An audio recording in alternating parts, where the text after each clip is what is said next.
2026-এর নির্বাচনে কিন্তু দামামা বেজে গেছে। আর মোটামুটি এইবারে কিন্তু একটা হাড্ডাহাড্ডি লড়াই বোঝা যাচ্ছে। কল্যাণী বিধানসভা নিয়ে কি বলবেন? আপনি কল্যাণী বিধানসভার দায়িত্বে রয়েছেন। কল্যাণী বিধানসভা 25,000 ভোটে ভারতীয় জনতা পার্টি জিতবে। 25,000 ভোটে। 25,000 ভোটে।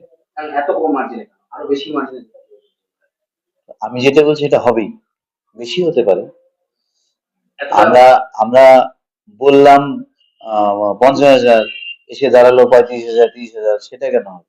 25,000 তো 25,000, এবং এর উপরে যেতে পারে, আরো বেশি মার্জিনও হতে পারে। কারণ সাধারণ মানুষ অলরেডি, কল্যাণীর মানুষ তো একেবারে গত বিধানসভাতেই তো ছুঁড়ে ফেলে দিয়েছে, লোকসভাতেও ছুঁড়ে ফেলে দিয়েছে তৃণমূলকে। তো ভারতীয় জনতা পার্টির প্রতি আস্থা এবং ভারতীয় জনতা পার্টির যে মূল মন্ত্র এবং আদর্শ, সেই আদর্শের প্রতি কিন্তু এই কল্যাণী বিধানসভা তথা সারা পশ্চিমবঙ্গের মানুষ কিন্তু অলরেডি জুড়ে গেছে যে রাষ্ট্র সর্বোপরি, দেশ সবার আগে, রাজ্য সবার আগে। এবং আমরা দেশ, পশ্চিমবঙ্গটা তো আমাদের দেশের মধ্যে, তো পশ্চিমবঙ্গ রাজ্য মানে দেশ। তো দেশের ভালোর জন্য আমরা সবসময় নিবেদিত থাকি।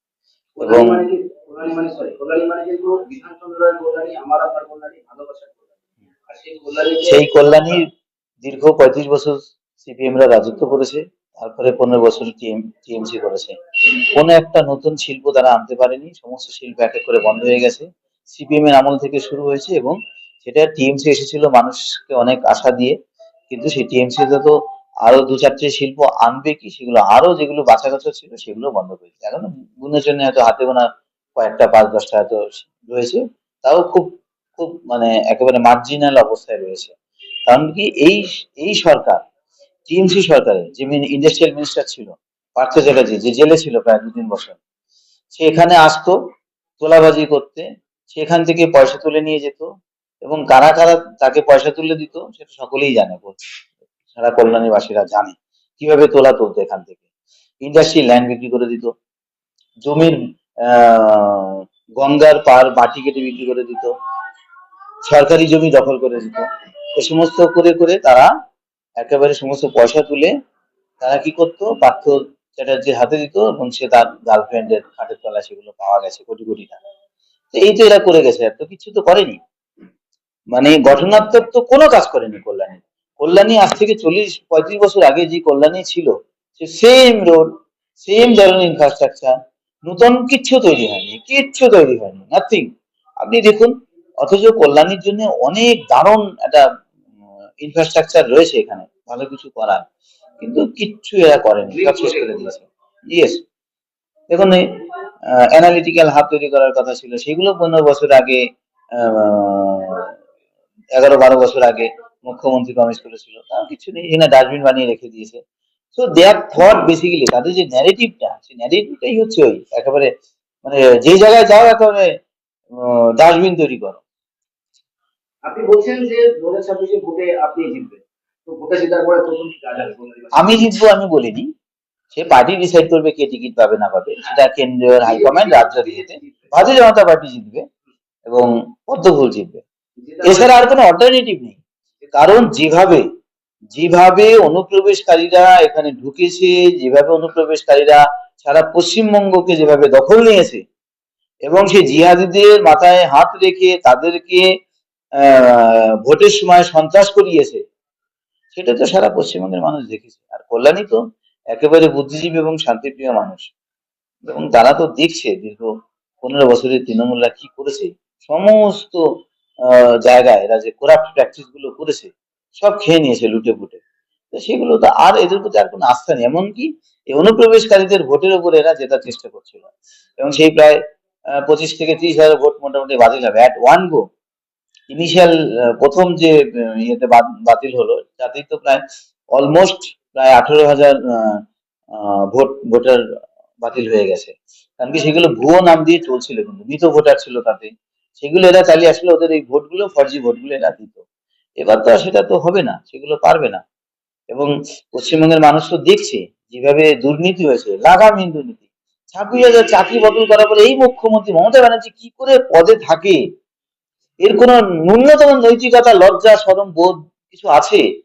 কিচ্ছু ন্যূনতম রিপেন্টেন্স আছে? কোন অনুতাপ আছে? কিচ্ছু নেই, কোনো অনুতাপ নেই। 26,000 চাকরি, 26,000 ছেলেমেয়ের ক্যারিয়ার বাতিল হয়ে গেছে, ক্যারিয়ার নষ্ট হয়ে গেছে। একটা দুটো ক্যারিয়ার নষ্ট হওয়া মানেই বিশাল বড় একটা ক্ষতি। 26,000, এবং সেটা প্রমাণিত। It's not allegation, this has been proved by the apex court, from high court to supreme court.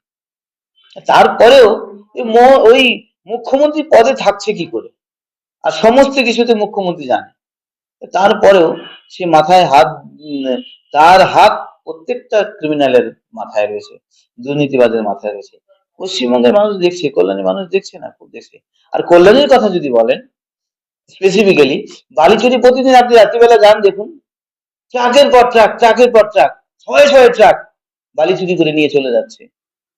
প্রশাসন জানে না, কারণ তৃণমূলের যারা নাকি নেতা রয়েছে, কিছু অসাধু নেতা রয়েছে, সবাই চেনে তারা কারা। তাদের মাধ্যম দিয়ে সমস্ত বালি পাস হয়েছে, তাতে আছে তাদের পকেটে তোলা চলে যাচ্ছে, পয়সা চলে যাচ্ছে, অ্যাডমিনিস্ট্রেশন চুপ।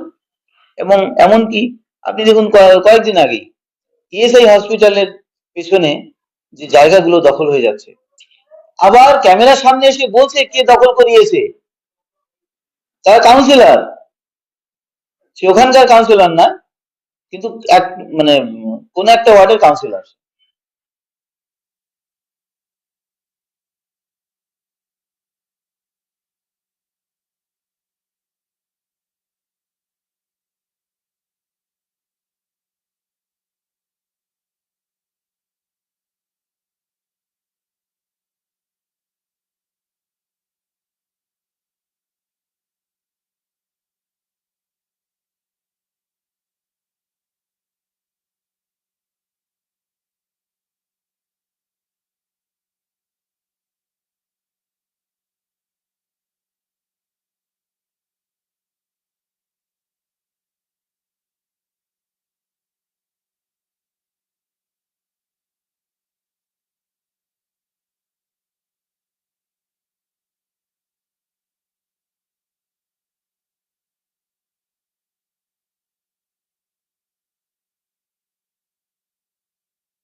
কাটা যাবে না, সে ক্যামেরার সামনে এসে বলছে মৃত ভোটারেরও নাম কাটা যাবে না, মৃত ভোটার গুলো ক্যারি ফরওয়ার্ড করে রেখেছে। তারা বাড়ির লোকেরা যদি ডেথ সার্টিফিকেটও দেয়, তাও তার ভোটার লিস্টের থেকে নাম বাদ দেয় না, কারণ কি এইগুলোই তাদের ভোটার আর অনুপ্রবেশকারী অবৈধ ভোটার, তার উপরে বেশ করে এটা সরকারে রয়েছে। তো এবার মুখ্যমন্ত্রী মমতা ব্যানার্জি জানে আমার ভোট ব্যাংক শেষ, যেটার উপরে বেশ করে তারা সরকারে টিকে থাকতো সেটা শেষ, তাই জন্য তারা অসংলগ্ন কথাবার্তা বলছে, উল্টো পাল্টা যা খুশি তাই বলছে। পশ্চিমবঙ্গের মানুষ কিচ্ছু বোঝে না। একটা কথা, যেটা হচ্ছে সাংবাদিকদের মুখোমুখি হয়ে ব্যারাকপুর সাংসদ পার্থ ভৌমিক বলেছেন অর্জুন সিংকে দাউদ ইব্রাহিমের সাথে তুলনা করে। কি বলবো? তাদের পার্টিতে তো দাউদ ইব্রাহিমের মতন শেখ শাহজাহান রয়েছে, আরাবুল রয়েছে, শওকত মোল্লা রয়েছে, অনুব্রত মন্ডল রয়েছে, কত চাই? তারা তো কি সেই ওয়ান ফর্ম অফ ক্রিমিনাল?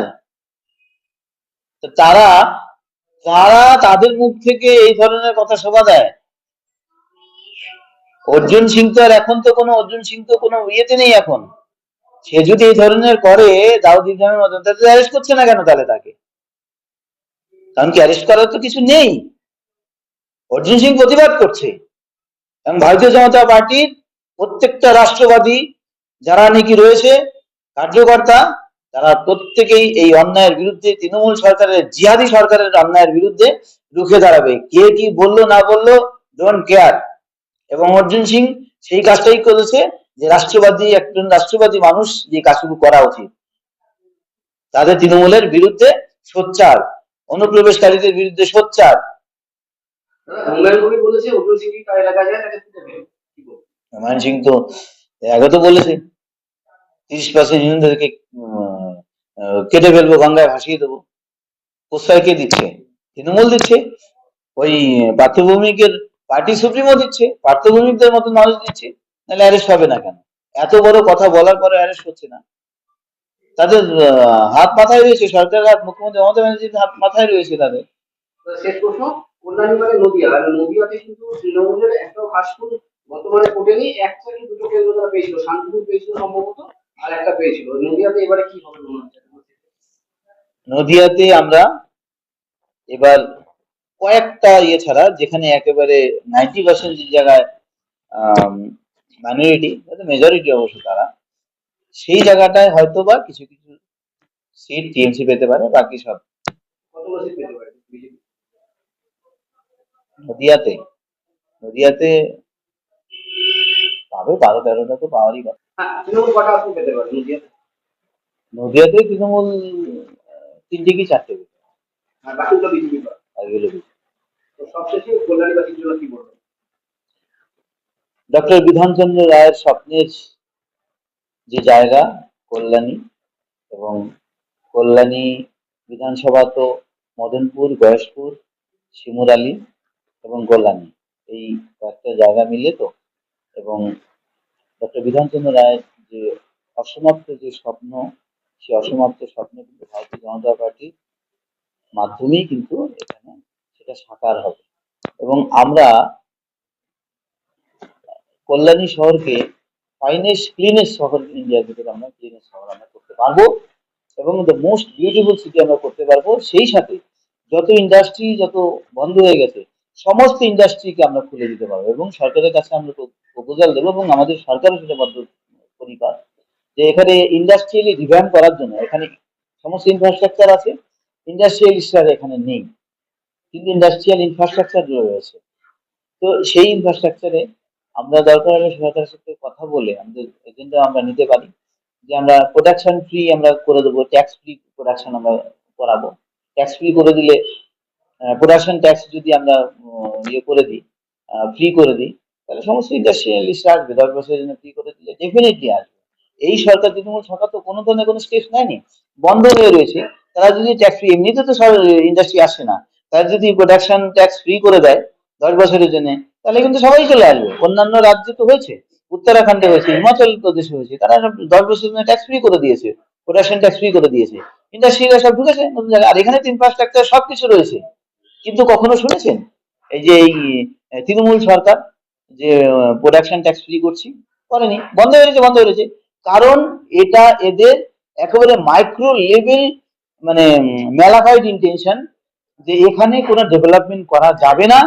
এখানকার যে সমস্ত ছেলেমেয়েরা যারা নাকি শিক্ষিত যুবকরা, তারা ওই পার্টির ওই ভাতার উপরে ডিপেন্ড করে তারা থাকে, আর তাদেরকে ব্ল্যাকমেলিং করবে যে তুমি যদি না না ইয়ে করো, আমাদের সাথে না কাজ করো, তাহলে তোমার ভাতা বন্ধ করে দেবো।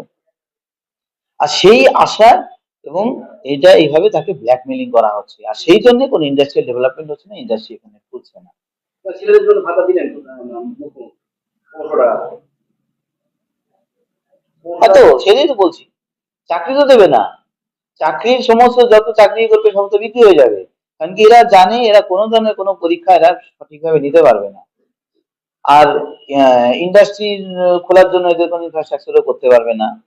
এরা চাকরির জন্য যে ক্যাপিটাল এক্সপেন্ডিচার চাই, সেই ক্যাপিটাল এক্সপেন্ডিচার অন্যান্য রাজ্যের তুলনায় পশ্চিমবঙ্গ সবচেয়ে কম। আপনি মহারাষ্ট্রের সাথে যদি তুলনা করেন, মহারাষ্ট্র কোনো এক সময় মহারাষ্ট্র পশ্চিমবঙ্গ প্রায় বরাবর ছিল। মহারাষ্ট্রের এই আপনার ক্যাপিটাল এক্সপেন্ডিচার, মানে চাকরি দিতে গেলে যে সরকারের উপরে যে ট্যাক্স বার্ডেন পড়ে, সরকারের উপরে যে মানিটারিলি যে বার্ডেন পড়ে, সেই বার্ডেনে ওখানকার যেটা যে অ্যামাউন্ট আর কি খরচা করছে, অলমোস্ট 80,000 crore তারা ইয়ারলি বাজেটে জব ক্রিয়েট করার জন্য রাখছে। সেই তুলনায় পশ্চিমবঙ্গ মাত্র 30,000 কোটি টাকা, কিন্তু খরচা করে মাত্র 16 থেকে 17 হাজার কোটি টাকা। অ্যাকচুয়াল খরচা হচ্ছে 16 থেকে 17 হাজার কোটি টাকা, কম্পেয়ার টু আদার স্টেট। আপনি যেখানে মহারাষ্ট্রে, সেখানে 80,000 কোটি টাকা। এটা কম্পারিজন করলে বুঝে যাবেন, অন্যান্য রাজ্যে সব পশ্চিমবঙ্গের চেয়ে অনেক বেশি ক্যাপিটাল এক্সপেন্ডিচার। কিন্তু পয়সাই নেই, সমস্ত শেষ হয়ে গেছে, লুটিয়ে দিয়েছে সমস্ত কিছু, এই ভাতা মাতা দিয়ে তো সমস্ত লুটিয়ে দিয়েছে। তো সেই জন্য এখানকার উন্নতি হওয়ার কোনো জায়গাই নেই। এই সরকার যতক্ষণ না পর্যন্ত যাবে, ততক্ষণ পর্যন্ত আর কোনো পশ্চিমবঙ্গের উন্নত হওয়ার কোনো জায়গা নেই। কারণ কি 8 লক্ষ কোটি টাকার উপরে ঋণ হয়ে গেছে, সেই ঋণটাকে মেকআপ করার জন্য দীর্ঘ 15 বছরে কোনো একটা রুট ম্যাপ কিন্তু তারা বানাতে পারেনি, কোনো একটা সলিউশন তারা দিতে পারেনি এবং আগামীতে দিতে পারবে না। চাকরিও দিতে পারবে না, ক্যাপিটাল এক্সপেন্ডিচারও বাড়াতে পারবে না, ইন্ডাস্ট্রিও তারা আনতে পারবে না। ইন্ডাস্ট্রি আনতে গেলে যে ইনফ্রাস্ট্রাকচার লাগে, সেই ইনফ্রাস্ট্রাকচার তৈরি করতে গেলে তো ফাইন্যান্স লাগবে, রোড ফোড তৈরি করতে হবে, সেগুলো কিছু নেই। আর ল অ্যান্ড অর্ডার একেবারে শেষ। এই ল অ্যান্ড অর্ডারে নিয়ে কখনো কোনো ইন্ডাস্ট্রি আসবে না।